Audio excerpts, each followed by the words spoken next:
এই ব্যাংকটাকে আবার ধ্বংস করার একটা পায়তারা করতেছে তারা। এই গভর্নর কত হাজার কোটি টাকা নিয়ে আসছে যে এখানে খুরশেদকে চেয়ারম্যান বানাচ্ছে। পর্ষদ আছে, বর্তমান যে চেয়ারম্যান আছে, তারা যে এখানে বিশাল অঙ্কের একটা ডিপোজিট দিয়ে ব্যাংকটাকে টিকায় রাখছে।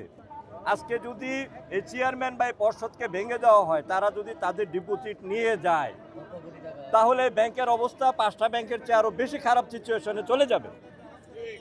এই সিচুয়েশনে এই গভর্নর কত হাজার কোটি টাকা নিয়ে আসছে যে এখানে খুরশেদকে চেয়ারম্যান বানাচ্ছে। খুরশেদ সাহেবকে চেয়ারম্যান বানাচ্ছে, যার মদদে দেশ থেকে টাকা পাচার হলো। এটা গভর্নর সাহেব আমার মনে হয় সে নিজেই অযোগ্য।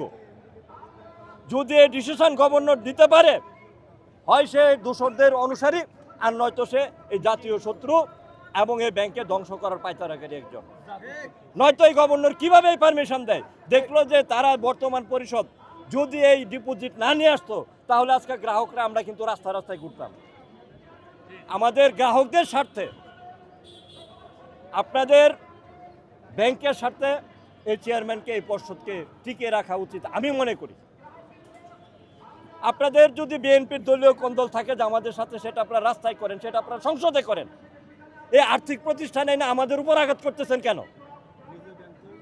এই সাধারণ মানুষগুলা খাইটা ভাত খায়, কষ্টে 2টা টাকা ব্যাংকে জমায়, সেই টাকাটা নিয়ে আপনারা ছিনিমিনি খেলতেছেন। 5টা ব্যাংকের টাকা পাচ্ছি না, ন্যাশনাল ব্যাংক এদের আগে পেমেন্ট করতে পারে নাই।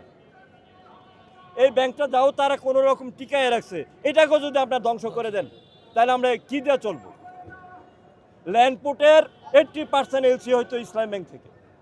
এই ব্যাংকটাকে আবার ধ্বংস করার একটা পায়তারা করতেছে তারা।